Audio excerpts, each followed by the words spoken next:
So welcome once again to Wisdom Wednesday. Here we are in May. We're building on the success of our Black Voices Matter in February, and Wisdom Wednesday keeps the spirit of cultural learning alive all year long. We would like to take a moment to reflect on this week in Black history. We did not have an event on our calendar for May 12th, but tomorrow, May 13th, is the anniversary of the MOVE bombing in Philadelphia that killed 11. It took 35 years after this event for Philadelphia to formally apologize for the decision in 1985 to drop an improvised bomb on a row house occupied by the MOVE separatist group. MOVE was described by members as a back to nature movement that would return the United States to Native Americans and do away with government that was deemed authoritarian. The group was deemed authoritarian, violence-threatening cult by city officials who said that the group was threatening, they were abusive, and they were intimidating their neighbors. At the time of the attack, the police were acting to clear a group out of a row house. That desperate action resulted in a fire that killed 11 people and destroyed 61 homes. The resolution was approved just last year, and that resolution calls for an annual day of remembrance on May 13th, the anniversary of the bombing. It was sponsored by Jamie Gauthier, a city councilwoman who grew up near West Philadelphia neighborhood where the bombing happened. I'm Erin Conway, and I am a member of the African American Employee Resource Group and the Professional Development Committee. Thank you for sharing your lunch hour with the African American Employee Resource Group, affectionately known as AAERG. The AAERG purpose is to serve as a resource for and foster current and future African American colleagues' success by sponsoring programming, providing collegial support, encouraging belonging, and raising a collective voice related to issues that impact employees' ability to thrive personally and professionally. We would always love your feedback, and we will provide a link to our survey in the chat box as we close out this session. I would like to acknowledge our committee members: Danielle Hairston-Green, Chair; Dondanita Fleury-Simmons, Co-Chair, and also Professional Development Committee; Rick Mills, Secretary and Members and Events Committee; Ava Terry, Treasurer; James Bowling, Retention and Recruitment Committee; Haiwania Thompson, Marketing and Media Committee. I also have with me today my fellow Professional Development Committee, Jenny Abel and Randy Zogbum. I'm super excited to introduce Mr. Will Latif Little, who will present today on emotional intelligence and the human system. This presentation will teach individuals how to understand and manage their feelings and make better decisions in life. Participants will have a clear understanding of the impact that negative emotions can have on their mental and physical health. They will also identify the feelings that reward them and help them become the best version of themselves. Mr. Will Latif Little spent his youth running the streets of Philadelphia. Growing up in a fraught environment, Will looked to his surroundings for leadership and advice, eventually finding what he needed in gangs, drugs, and violence. His experience led to a gunfight that took another man's life, a man just like him. With a baby on the way, Will found himself serving a long-term jail sentence, but after holding his child for the first time, he vowed to change his path. While incarcerated, Will self-educated, became an insatiable reader, and mentored his cellmates. Today, Will is a social entrepreneur who has inspired thousands of people as a keynote speaker, coach, author, and film subject.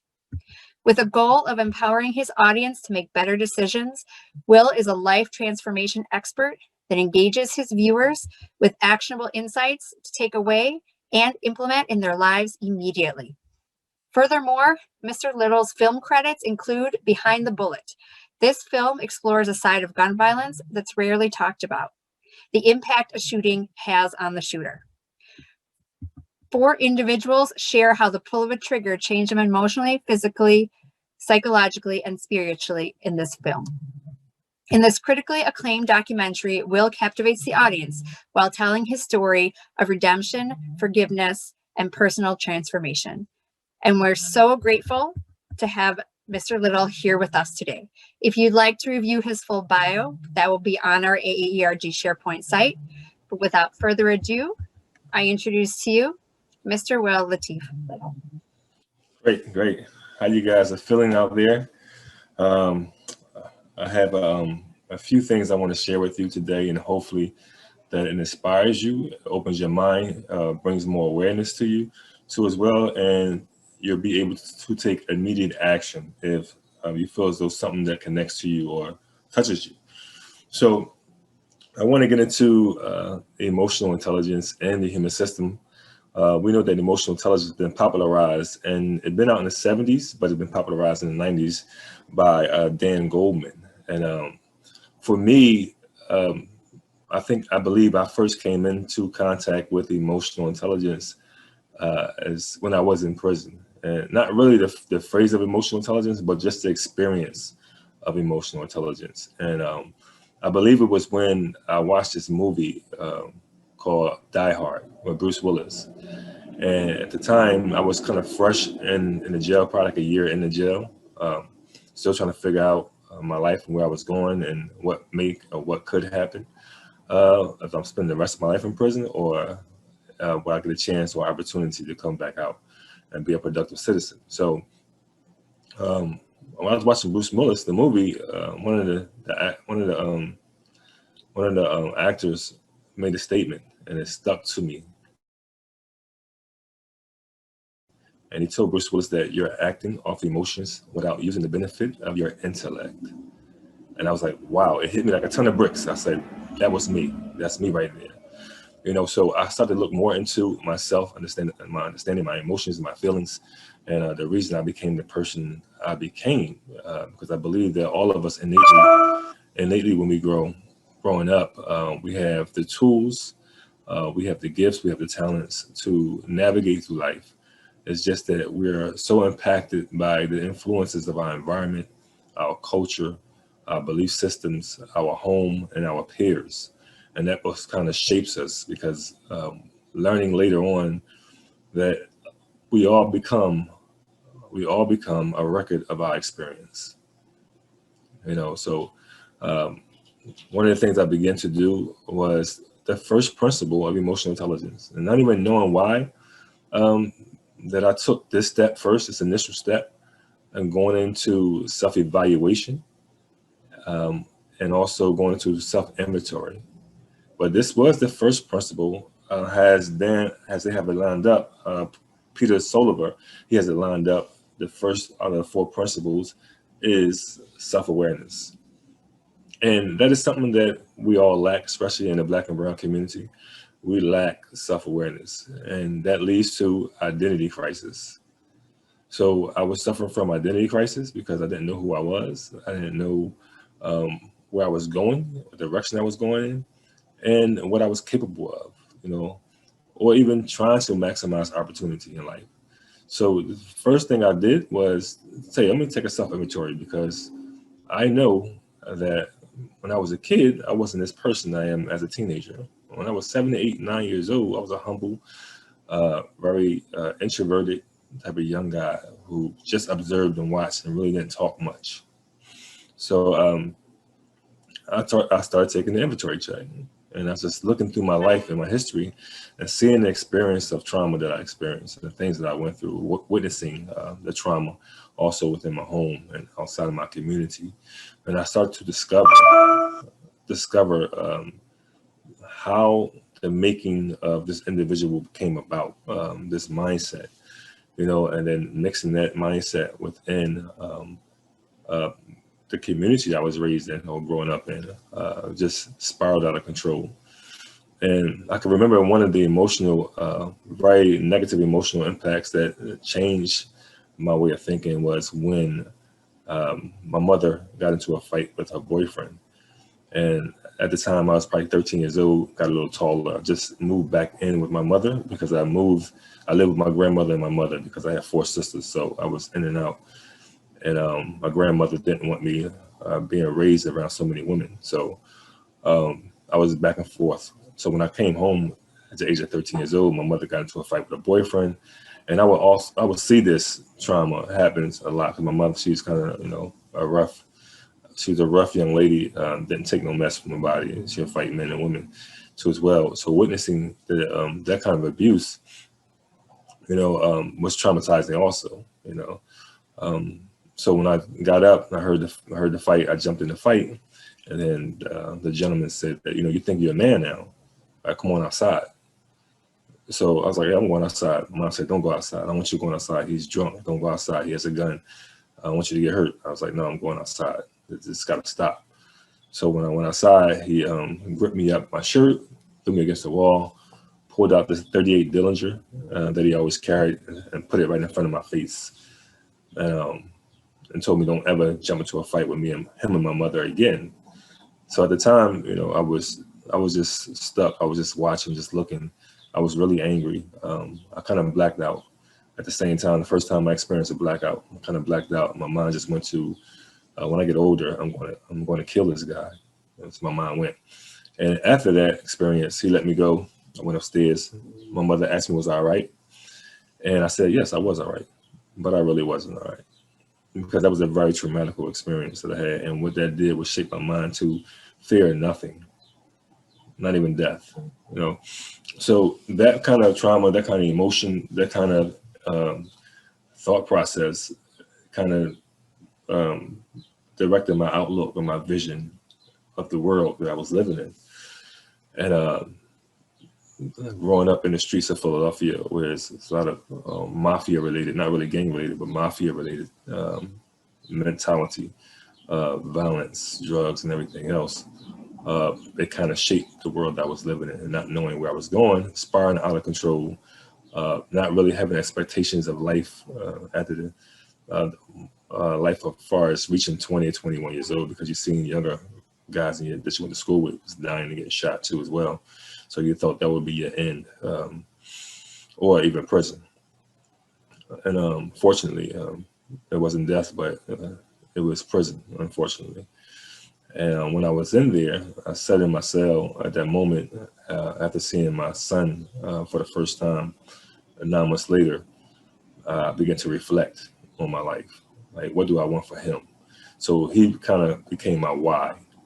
So as I began to reflect, becoming more self-aware, I started to dive into those particular tools that I had innately inside of me, curiosity,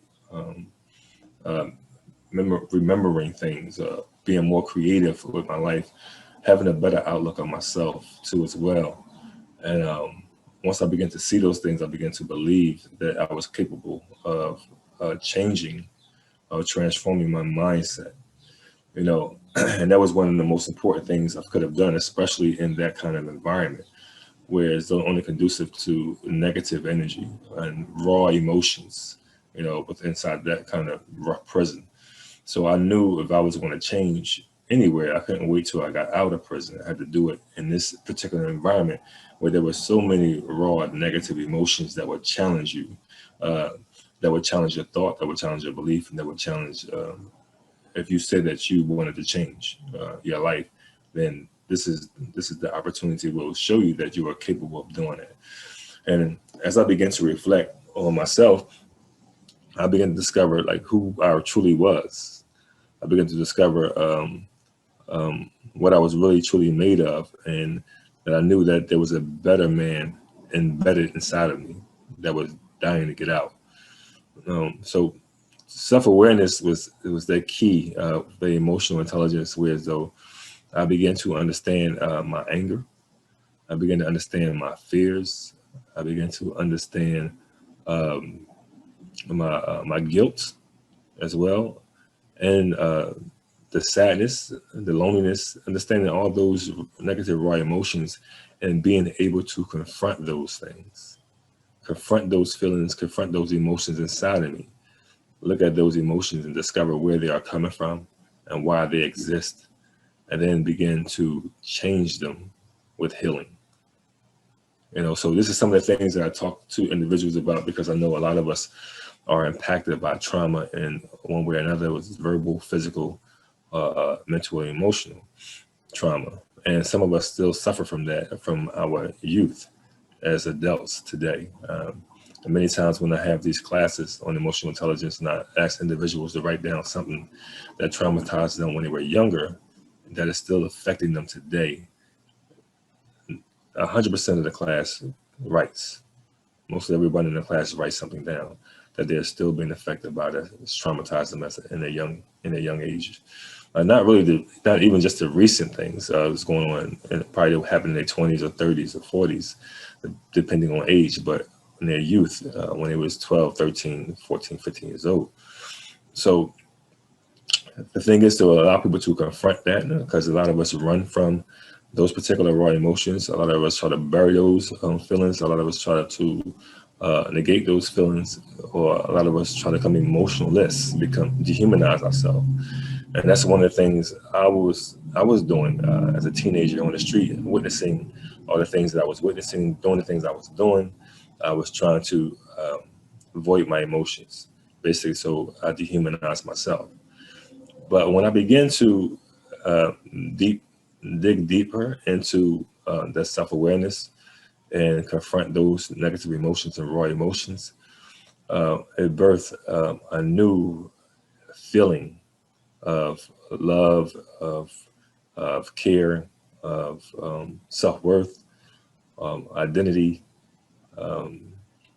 empathy within me, and to a point where as though that it become like a gift to me. Now I can kind of feel other people's feelings. So one of the things I was doing when I was in prison to release a lot of my emotion, my raw emotion, was articulated on paper. So one of the things I did do as a young person, my creative skill was to write raps. But as I began to develop and grow and learn more about myself, I began to articulate my true feelings, my true emotions on paper, and we called it spoken word. And that's what I use a lot of time in my presentations to really connect, especially with youth, to connect with the younger people, to grab their ear in order for them to pay attention, to listen, and maximize opportunity and growth. So self-awareness is one of the things I home in on and key to, because this is the biggest thing, because we know our self-awareness is our self-development. Our self-development is connected to everything else, our personal development, our financial development, our relationship development. So understanding more of yourself allows you to understand everything else around us, everything else in creation, because why? Everything is connected. And once you understand that we are not alone in this universe, regardless if we're in a place or a building by ourselves, we are still not alone, because we are connected to an energy, and everything is run by energy. And that is our superpower that I always relate to, is a superpower. So that self-awareness key is definitely deep and personal, where an individual could really find themselves. And a lot of times, a lot of people can't walk into those dark places with themselves, so they need guidance. They need someone to grab them by the hand and walk them through those dark moments in their life, take them to a place where they don't want to be at. And that's what I do as a coach too, as a life coach, to help people get there, to be able to see and confront those particular feelings they've been running from, or they've been avoiding, or they've been acting out on in other ways, to identify what the problem is and to rectify those issues. So that's the importance of emotional intelligence, especially in a community such as that we're living now, dealing with COVID, dealing with violence, dealing with everything we see on TV, especially in our communities. It's very important for us to be in control of us, because too many times we allow things outside of us to dictate how we feel and how we think. And when you become more self-aware, you are in control of you. You are designing yourself. You are designing the outcomes of your results, because there is a system. You'll learn a system, which I get into the human system. You'll learn the system of human behavior and the system of success or the system of failure. Now, what I'm going to show you here, guys, if you can see it, this is my little diagram of the mindset and the body. And some of this information you're very familiar with. A few doctors have spoke on this and teaching it. But one of the things I like to get into for self-identity, right? And knowing thyself is basically understanding the three gifts that we have in life. The first gift is the gift of life itself, the gift of life. And every day you wake up, we show some kind of gratitude to just waking up and having another opportunity in life. And one of the most important things with this, when you're waking up and understanding the gratitude you got to have, understanding that gratitude is the attitude that controls your latitude. And that is a positive emotion. That is a positive feeling, right? So having gratitude is a positive, rewarding feeling. Innately and externally, right? Internally and externally is a positive feeling or emotion that you should have. So understanding gratitude is the attitude that controls your latitude because it connects you to your higher self. Right? And most people, when they wake up in the morning, they're thinking about all the negative things that happened yesterday or the day before that. Most people live in their past instead of living in the present or the elevated future. So we have to teach our community how to, one, appreciate the gifts that we have innately. So the gift of life itself. The second one is the gift of intellect. The gift of intellect, being able to reason, ration, create, imagine, being more aware, understanding, changing your mindset. So the intellect is very important. And the knowledge you feed into your intellect, it kind of shapes all of this because it's connected, right? So you have life, then you have the ability to reason and rationale, your intellect, create, imagine. And then you have what? The power of decision, choice, the ability to choose. Like most things in creation don't have the ability to choose, they act off instinct.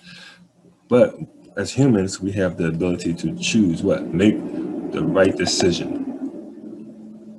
And you'll see how all this correlates with everything inside the self-awareness and being more understanding of your human system and how that actually operates and works, right? You have life, you have intellect, and you have choice, right? So with that, going over to intellect is mainly we understand that the paradigm, which is the program in our mindset, the paradigm is formulated and created by what I said earlier in this presentation. It is formulated by your record of experience. This is how we see the world, through our record of experience. And what that is creates to your subconscious mindset, which we know that our subconscious mind is recording 24 hours a day, even in our sleep is recording. That's why most people try to learn and remember things. They put it on the TV or put it on the radio, and they fall asleep with it on because their mind is continuously recording.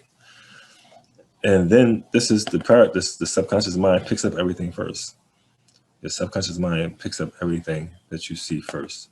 It's programming. Just like one of the examples I give, that if you're if you're driving, you're thinking about going to the supermarket or going to a friend's house first, but you get busy doing something else and start thinking about other things, and then you wind up in your front door, right? And knowing you're supposed to go to the store or the market or somewhere else, but you wind up in your front door because your mind is on autopilot.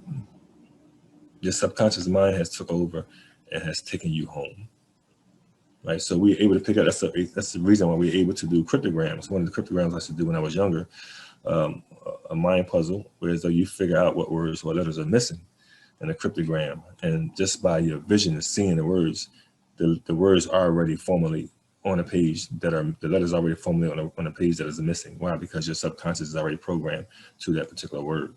So that's the power of the subconscious mind. Right. Now, how do we shift this paradigm? If we want to change our life, if we want to reinvent ourselves, if we want to try to attract different things in our life that we're not used to having, of course, the things we have in life is because of who we are. The things we don't have in life is because of who we are. So we were going to understand how do we achieve or attain the things or the goals that we're striving for 2021, we have goals. So how do we attain those goals and be successful with achieving those desired goals? Is by basically changing the paradigm. All right. So when you're changing your paradigm, how you change it? You change it with this 5% consciousness. This 5% is very big. What is that? That's your creativity. That's your imagination, which is very big, because once you imagine where you are and who you are and what you want and how you feel about that imagination, then it starts to shift down to your subconscious mind. That becomes autopilot. So when you're achieving certain goals, new character, new business, that 5% conscious right there will basically help change the paradigm, shift the paradigm to a new program, to a new you. And you become a new you attract new things in your life and get new results. So that is more about the self-awareness key, and then becoming into how your thoughts create your feelings, all right? And when we have a thought, guess what? There's a feeling associated with it. Some stronger feelings than others. And that's why we remember some of the things that impact us the most. First date, first time we got a job successfully, we did something successfully, whatever traumatic experience that we had, those feelings are still be impacted by those things. So we remember those things the most, right? So our mindset creates those feelings for that. And then we understand on the health side of things, our health is also determined by our feelings. That's why you see 110 million people die a year from stress. Why? Because stress is impacting your organs, your internal organs. And it's survival mode. And most people are living in survival mode, not even realizing that. Because we have not been taught how to live. We've just been taught how to survive. We have not been taught how to live. So when you're living in survival mode, you develop certain diseases like cancer, high blood pressure, diabetes, Alzheimer's, cardiac arrest. So we have to understanding ourselves, becoming more self-aware, knowing what our feelings are actually creating inside our bodies.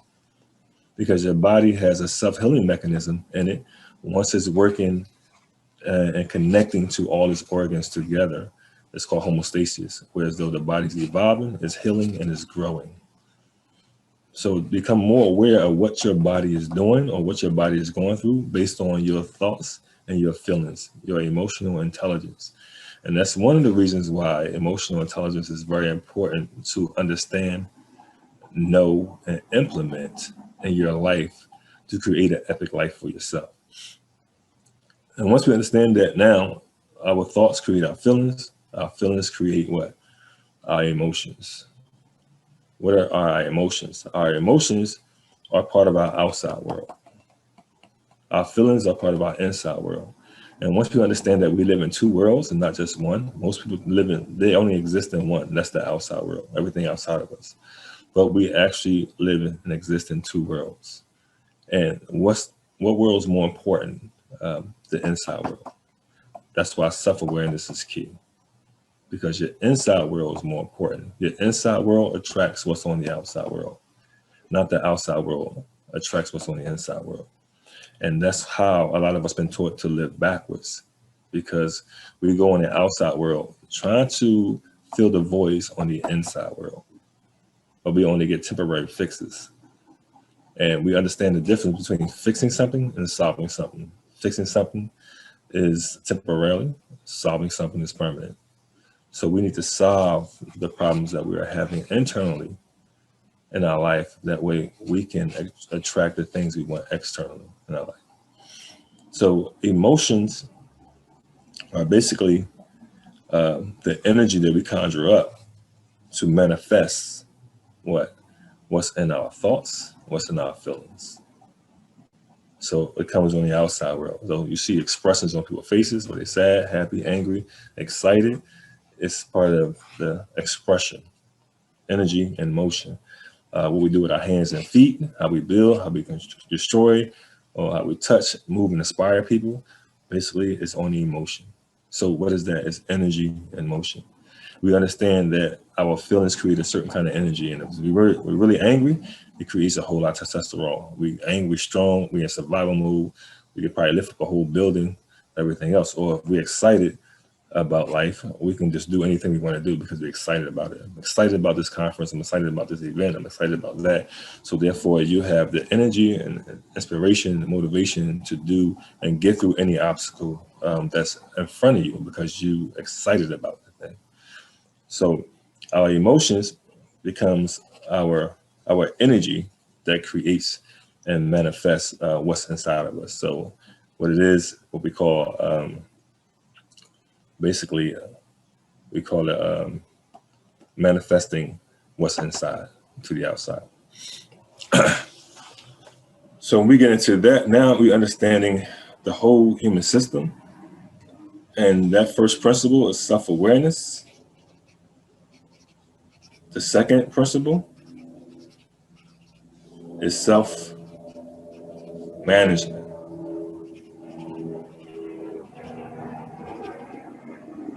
Now, managing ourselves. And something that people would like to say all the time, that they have self-control. Self-control is very key, and a lot of people do not have self-control. All right. So self-management is basically having self-control, being a consequential thinker, predicting your outcomes, managing your feelings when things are not going your way, in the moment, being in control of you, having that patience that you need, knowing what to say and what not to say, thinking about the outcomes of what you say and what you do, because we know that every action creates an equal and opposite reaction. We understand the universal laws, which is the number key thing that I teach, to understand how to manage yourself and how to manage your outcomes, predictable outcomes.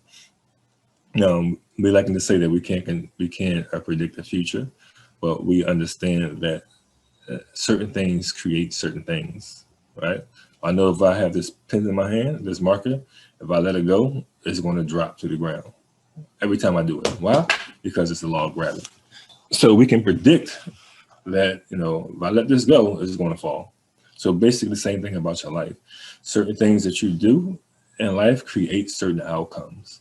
Now, we understand that we want to change our life. If we feel as though that we're not satisfied with where we are in life or the things that we're doing, we know that we have the ability to change that. Why? How we do that? By changing and making a paradigm shift, by changing our mindset. And how do we change our mindset? With more information, more education. And one of the acronyms I always teach in my classes is KEYS. What do keys do? Keys open doors. There are a lot of doors are shut, and that's why people become hopeless. People become fearful. People become angry because they don't have the opportunity or think they're afforded the opportunity. But understanding where I come from, streets, prison, dropping out of school in the 10th grade, to educating myself, knowing that KEYS means keep educating yourself. Take those keys with you. They'll open up any door. And most of all, educating yourself about self, because it's always you versus you. And once we start to internalize things instead of externalizing the problem, then we can solve a lot of our problems, because a lot of times we always externalize the problem. We want to put the blame on this person, that person, the society, government. And a lot of times that is true, that is correct, but a lot of times it's not true as well. So to become more self-manageable and self-aware is understanding and putting things in its proper perspective as you navigate through life. And if we learn how to do that, then we can create an epic life for ourselves.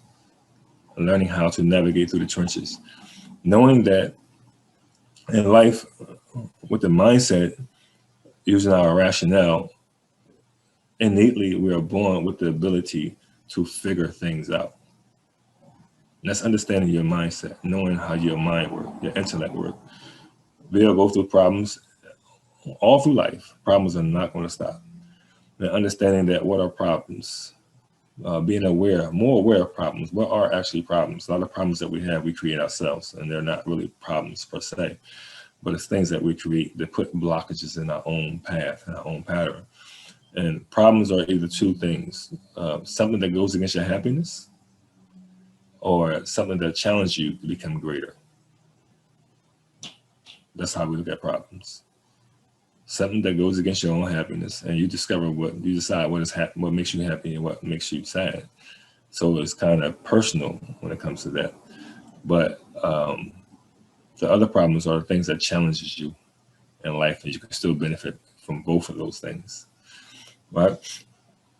So self-managing is very, very key.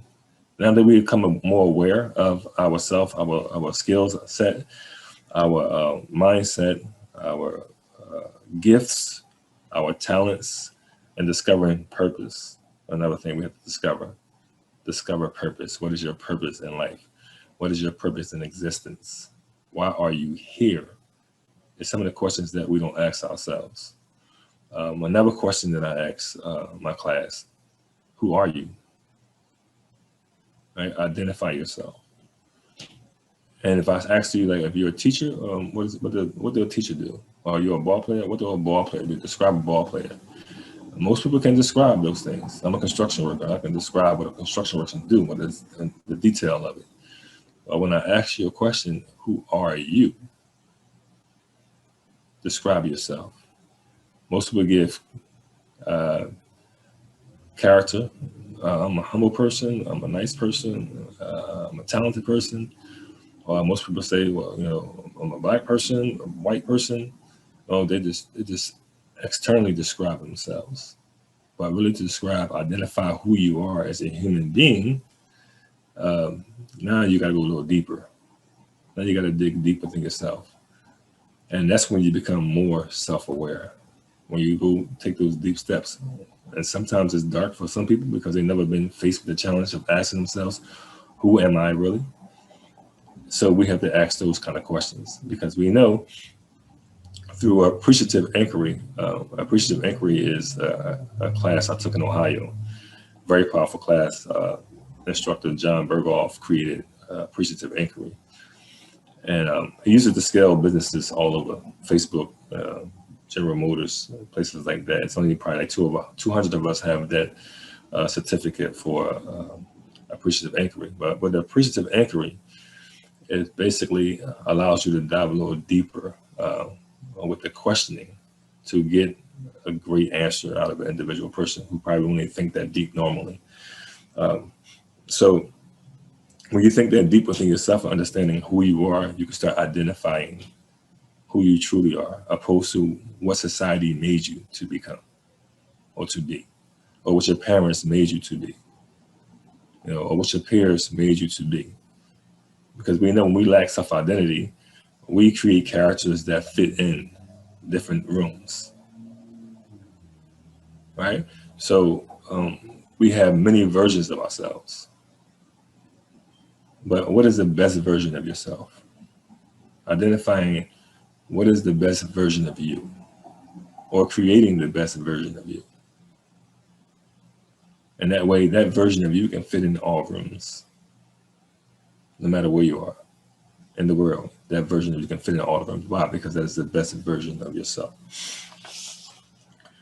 All right, so we're going to the third principle of emotional intelligence: social awareness. Now, social awareness is key. It's part of our outside world. So part of our outside world, when we go out into society, like I said, we have 5 major influences in our life that kind of shapes our world and how we see the world, our lens that we see the world through.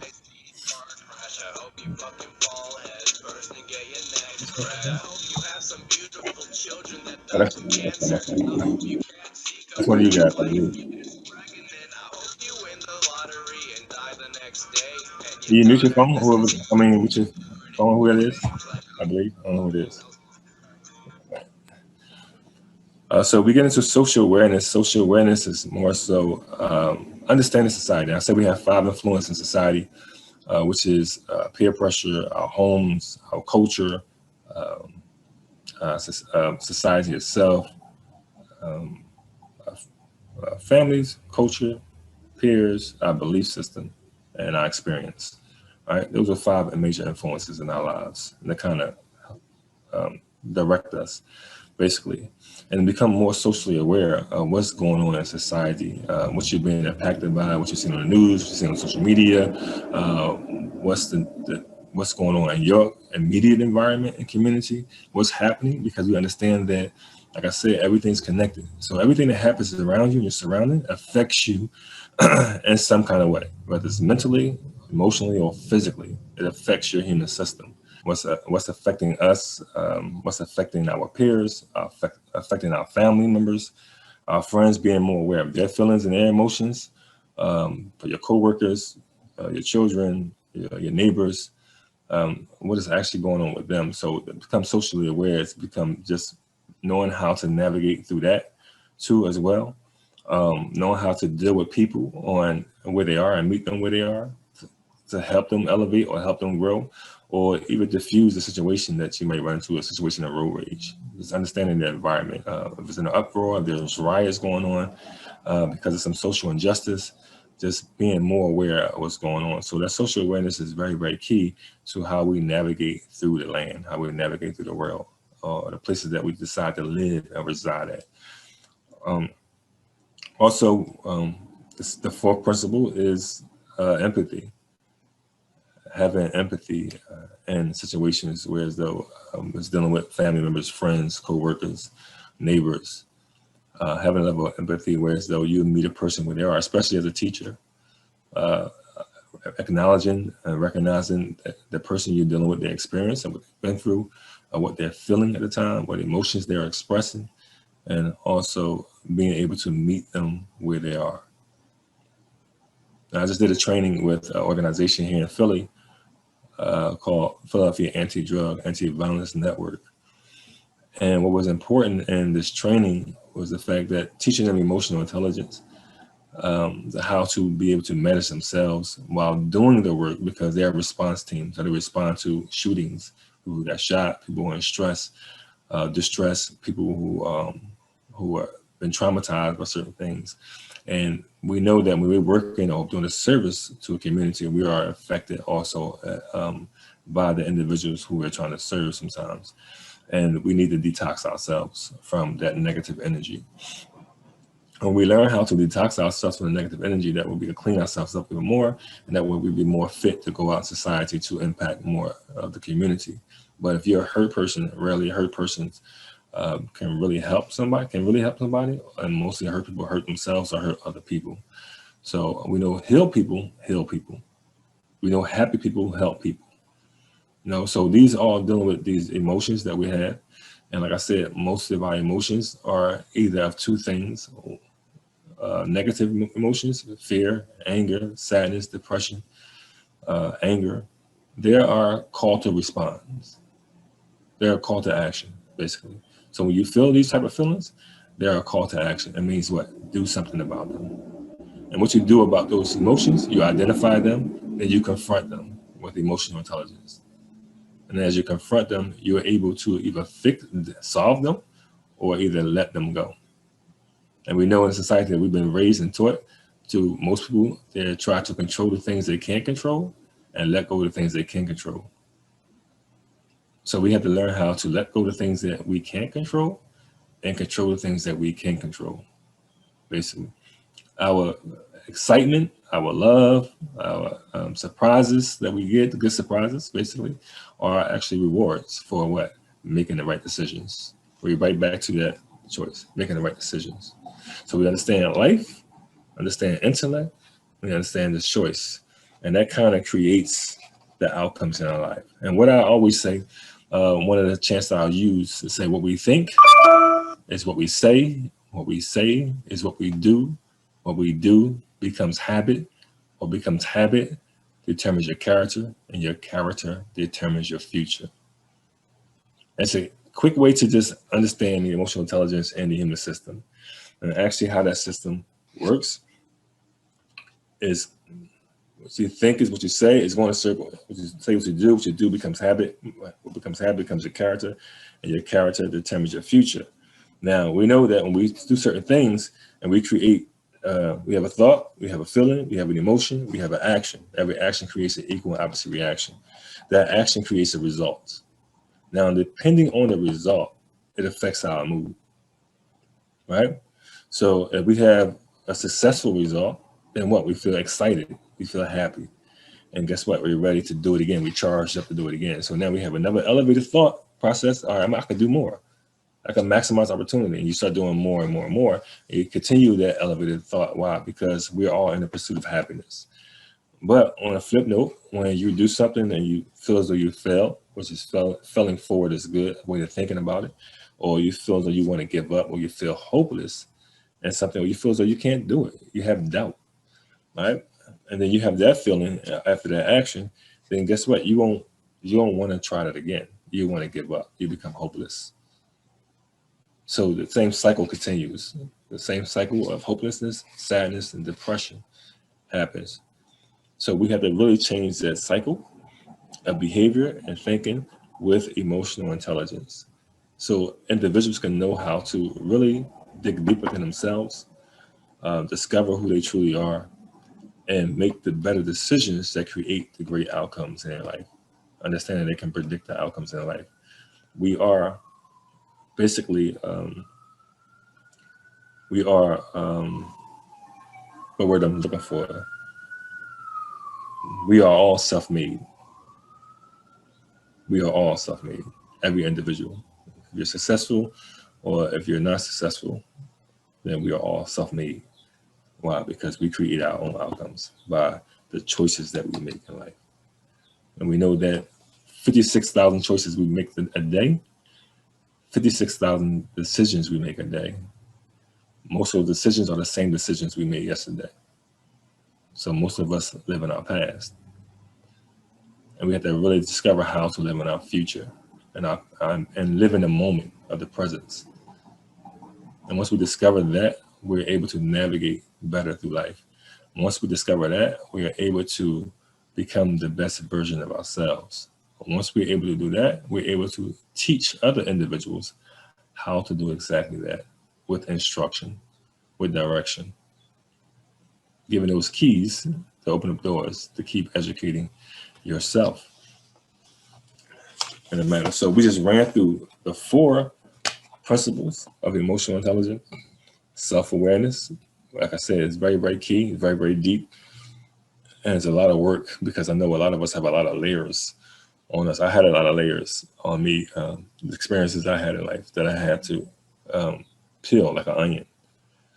And then more the self-management, while breaking out the old habits, detaching myself from the old person I used to be, or detaching myself from the people that I'm used to hanging around. Because they say you become like the 5 people you hang around.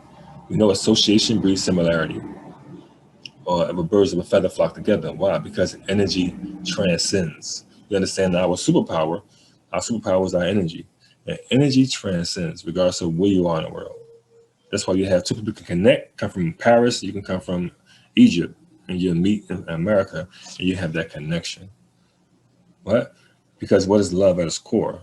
And that's what we're all looking for. We're all in search of what? Love. So what is love at its core? And I ask this question a lot, and a lot of times let's get descriptions of it. Or a lot of times I get personal opinions of it. Because somebody said, no one knows what love is. We just say it's a verb, it's an action word. But when we deal with things from the core, we can discover what it is, because everything starts at the root, the core of the thing. Love at its core is what the universe shows us. It's connection. It's connection. So the more you connect to anything, that means because you have an attachment to it, you love it. The more you plug into that frequency of it, the energy of it, then you get more connected to it. And we can understand that by how we're connected to our children, connected to our best friends, opposed to the friends that we just go out with the friends we share some of our darkest secrets and moments with. Why? Because we have a better connection with them, right? Because love at its core is connection. And once you understand that, you know what to plug into. Okay, how are we on time? Okay, we must just about good.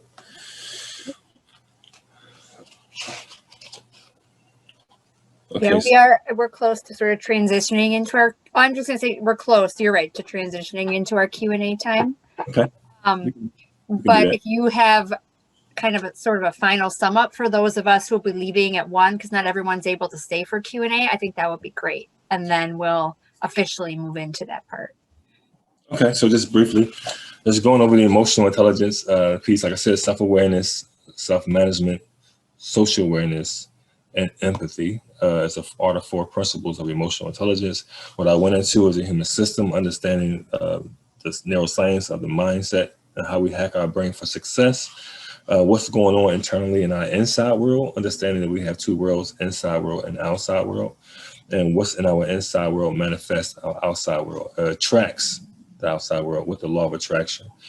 And also, well, before I forget, I wanted to also share with you one of the most important things when it comes to, after understanding yourself and managing yourself, and social awareness, and also empathy, but at the same time, universal connection, the universal laws, and how we fit within those universal laws. A lot of us, we're having more challenges because we don't understand the rules of the universal laws. It's like if you play any sport, any game, you work in any department, there are certain rules. There are rules to your own house, right? There are rules to how your body functions. So there are rules everywhere.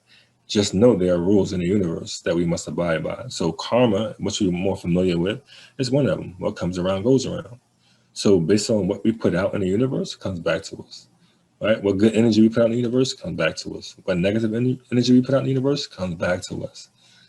I mean, so understand those universal laws too as well, and how we fit in those things, so how we utilize those laws to create the outcomes that we want in life. And that's my presentation today, guys, on emotional intelligence and the human system. I hope that opened your eyes or bring some awareness to you, and hopefully that you can utilize this information in your everyday practice. Thanks for having me. Thank you so much. We do want to give the kind of mic back to Erin for a moment to share some things with the group before we close things out and transition into the next phase.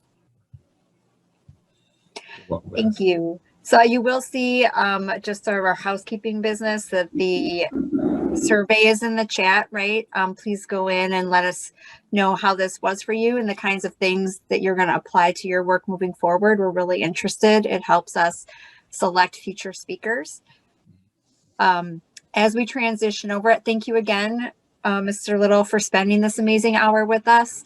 On behalf of AERG and our colleagues, friends, and partners of the Division of Extension, we hope we can call upon you to continue to engage us in meaningful dialogue.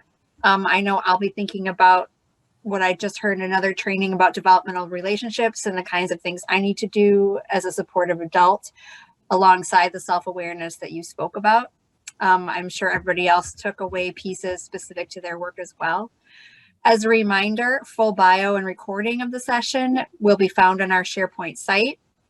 And we hope that you return for our upcoming Juneteenth program. That's really special about the June program, and our speaker is a big deal. We will be using Zoom registration for that one, so please look for that opportunity soon.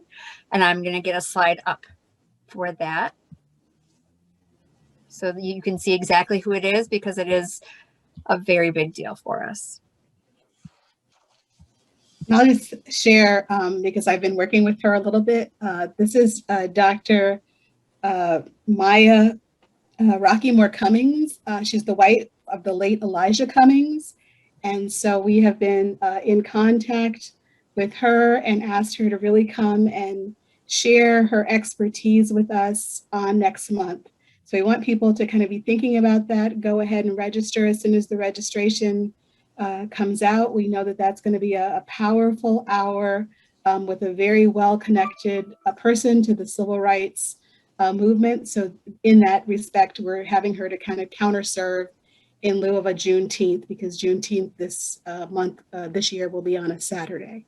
So we will have her June 9th speaking as our Juneteenth speaker. And so we invite you all to come back and learn all that she has to offer. And so please, join me in thanking our speaker. And I think, Erin, if you're ready, we can open it up for the question and answer portion. Yep, absolutely.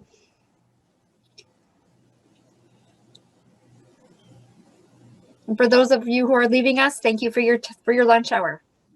And for those who are watching the recording, thank you as well for your time. All right, people can unmute themselves and just feel free to ask any questions that they might have out of the presentation, or share any ideas or things that kind of came up for them as they were listening.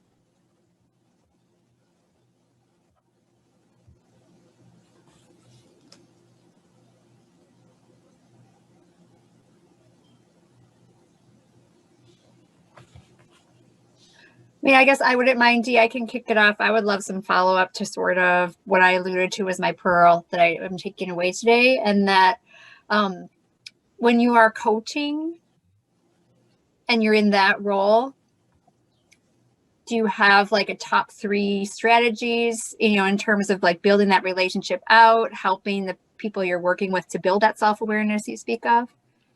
Well, majority of times I become the student first. So I really try to listen to understand what is going on in their world at that time. And then I take notes as well. And then I access the notes, and then we just go over to help them really figure out what that is. All right, help them figure out what is actually going on in their world. So it's like they're actually seeing it, they're identifying it themselves. But I'm along with them to confront the situation by giving them steps towards how you deal with that particular problem and the issue. I mean, so the most important thing for me is mainly just listening to understand, because everybody got different problems, and I have just one size fit all, because I know everybody has these same qualities and characteristics and traits as the humans. So I know this always fits with any individual who's dealing with certain things in life, especially if it's mental and emotional. And mainly I just try to just, listen to them and see how I can really, I can basically connect them to whatever works for them at that moment in the time in their life, and then what can work for them in the future too as well.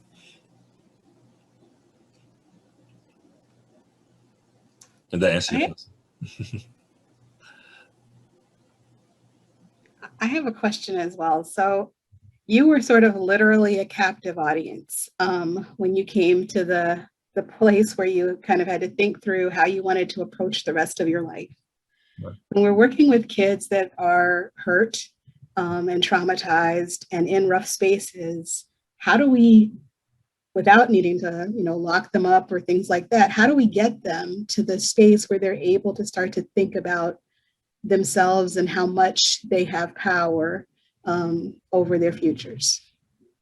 Well, I think it depends on the individual, because, at a certain point in time, where as though a young person who really don't know how to navigate their life may get to a point where as though, I don't want to hear anything right now. I don't want no advice. I don't want no help. And then you get to a point where as though, all right, I need help. So when they're more vulnerable to opening up, and you create a safe place for them to communicate what they're dealing with or what they're going through, and if they feel the connection with you, then they're going to open. So like I said, the level of empathy is meeting them where they are, but they have to feel that connection. They have to feel that love is actually there, that concern is actually there, and know that it's always going to be there if they need it, because most of our young people has been abandoned, has been lied to, or has been abused mentally by some people they've been raised by, or people they've been around. So it's just really identifying, you being able to identify what it is that you are actually dealing with, what kind of person, what kind of mindset you're actually dealing with, and try to meet them where they are. So becoming more aware of the youth and their challenges. Today, their challenges are much wider than ours was growing up when we were young. And that's some of the problems I'm having with when I'm coaching, when I'm getting parents to call me to coach their children, is the disconnection between the parents and their child, because of the time, because of the social ills that are going on right now, and because that we are looking at them with the same mindset that we had when we were growing up. So we had to become more socially aware to understand what are these young people are dealing with. What is influencing this young group through social media, TikTok, Instagram, uh, community, their peers, the guys they hang around, who they hang around. What is influencing them? And when you become more aware of what's influencing them or what they are liking to and what they gravitate towards, then you can kind of sort of meet them. That's why a lot of times I use poetry too as well. I'm dealing with an audience, I'm in the school, I'm dealing with uh, second graders, third graders, or 10th graders, 12th graders. Uh, the moment describes to me to say, all right, this is the moment where I can use some poetry to really grab their attention and make them listen to me. So I use little tricks and stuff like that too as well. But it's always a learning process. And the more young people you talk to and connect with, the more you begin to learn how they're thinking today in 2021, if that helps. That helps a lot. We talk a lot about, starting where the person is, and then we move past them. Right. And so remembering that it's our job to kind of stop and pause and find the opening is helpful. It's just about figuring it out. You have to really, like with me, like I said, I never have like one approach. Is for me to be creative on the spot. If it's a young person or if it's an adult, if it's a couple, I do relationship counseling too. It's just for me to be more creative on the spot, to take that listening ear to really listen to what's going on. And if they don't really know what's going on, to really detect what is really going on, because some people don't really know what's going on. I don't know what's going on. They might say that, and then you, like I said, when you go back to them and just tell me more about your life, your experience, if you feel as though you can, if you want to talk about it, if you want to go down that lane. And once they have a safe place, a secure place, most of the time they open up and they start talking to you. So with groups, I firmly encourage individuals, if you work with a group of kids, it's good to work with them in groups too as well, but it's best one-on-one, to have that one-on-one session with them, whereas though they're not holding back because of who's in the classroom or what peers, or they're afraid of being judged by their peers. They can really just really get the help they want. And believe it or not, they want the help. They want the help. That's what you got to have in your own heart and your mind, because a lot of our adults have given up on our youth. But understanding that they really want the help. And a lot of times they don't care what you know. A lot of times you try to go on our experience. Well, I've been around for 20, 30 years. They don't care what you know. They want to know if you care. That's it.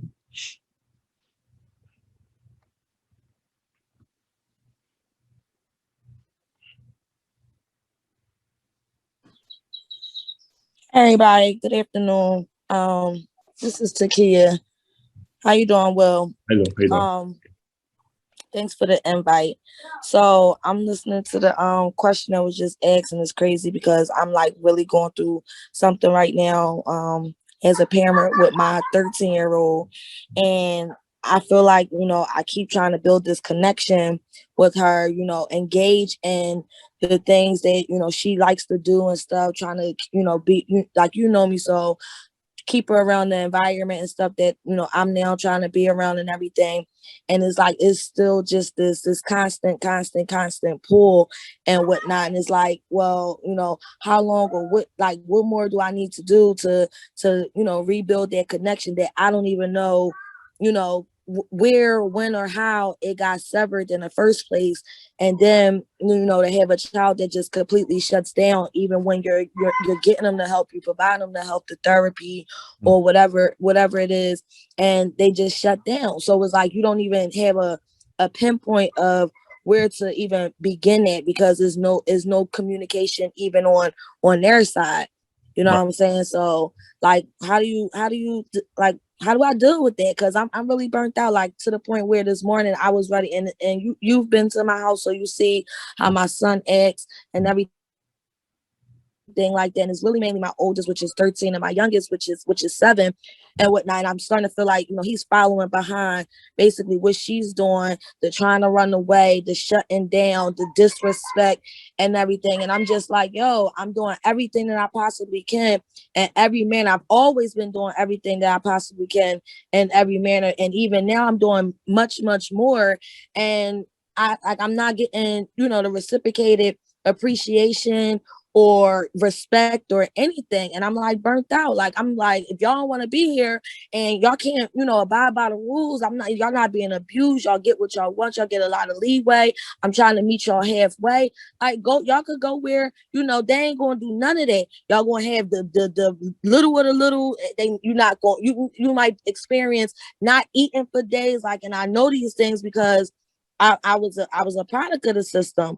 So with me being a product of the system and dealing with a lot of things, I try to shelter my kids from all that stuff. And I'm trying to, you know, go the right route so they don't have to go down and build that, you know, that life where they don't have to go down the road that I've went down. And I didn't have nobody doing that for me. And, you know, I get a lot of people that say to me, oh, well, you know, you get back what you gave to your parents and stuff like that. And I'm like, well, my parents didn't even take care of me. They wasn't trying to do even half of what it is that I'm trying to do to make sure that my kids are, you know, productive members of society in whichever way that they possibly can be. So I don't know, like, I'm kind of like burnt out. I don't know what to do.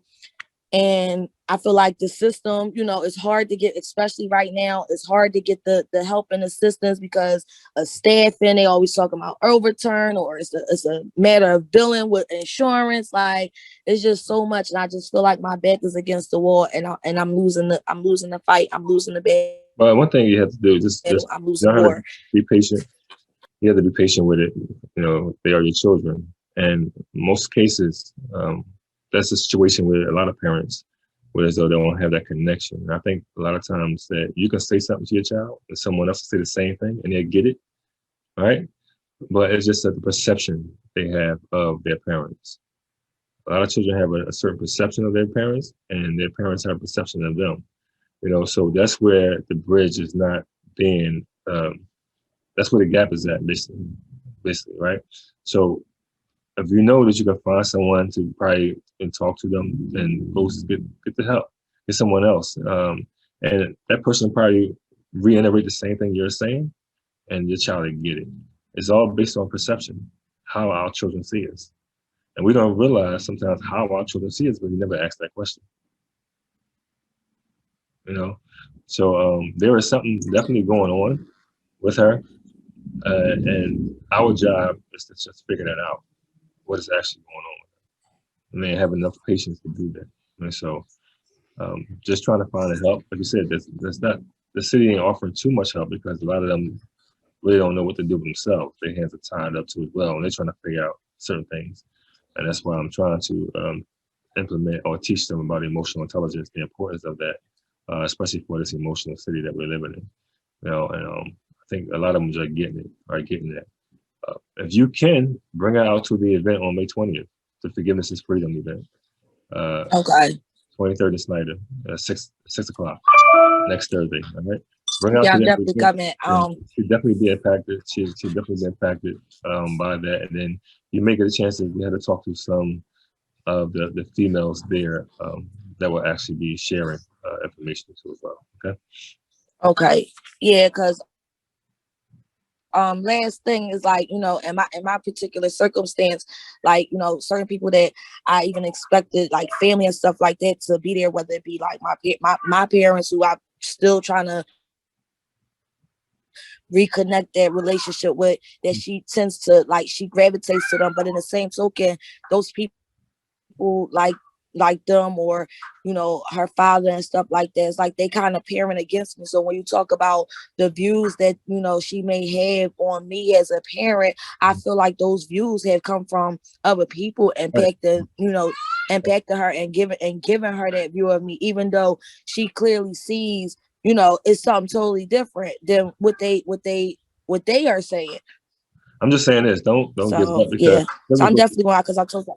Children go through phases like that. I mean, young people go through phases like that, you know, and then eventually they begin to see who you really are. Just stick to, I mean, doing the work you're doing, being patient with it and everything else, and then eventually a lot of children come around and they change, you know, because they change with the society. You know what I'm saying? And they change with the influences they have. But if you continue to show the best version of yourself to her, then she'll actually see you for who you really are, and they'll recognize that. A lot of times, a lot of people are very ungrateful. We haven't been taught to be grateful. You know, we've been taught to take things for granted. So that's what society is teaching us. So you can understand who is teaching your daughter, who's influencing your daughter, not just the people that she's around, but a society as well. Other children who are going through the same things or peer pressures that she's going through. So they're up against a whole lot. And you have to put that in your mind that your child is up against a whole lot. You know, thanks for asking the question. Anybody else? Any next? Thank you. You're welcome.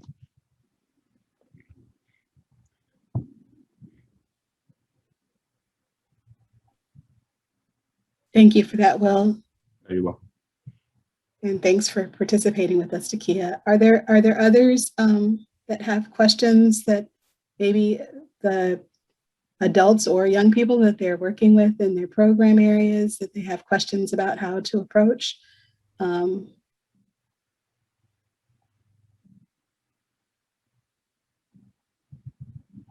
well, we don't have to go to 1:30. We just wanted to allow that kind of green room time for people to have follow-up questions if there are things, concepts that they didn't understand or that were new or things that we needed to clarify or practical skills. Dee, can I ask Will to just repeat again that that series of I just love what you said about, you know, what you think because what you say, and I want to write that down, but you say it so fast. I'll say it slow this time. What you think is what you say.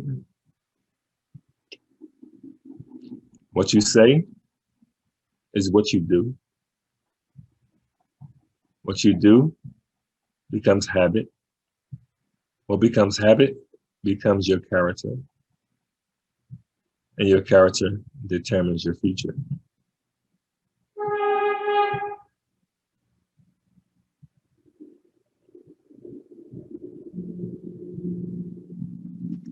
Thank you.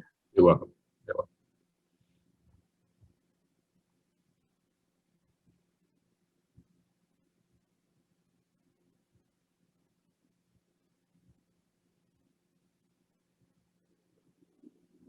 Well, thank you, Will. That was awesome and inspiring. On behalf of AAERG, we'd just like to thank you for setting aside this time with us today.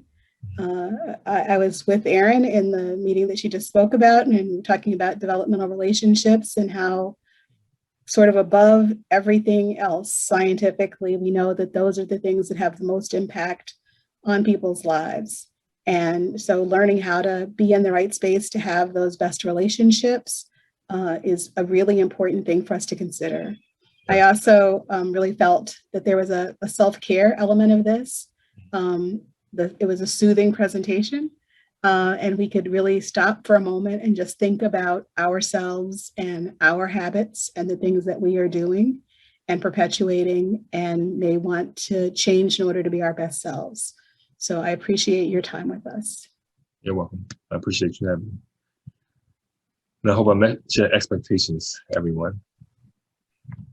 Absolutely. And so we're going to allow anybody who's not part of the AAERG to go ahead and sign off now.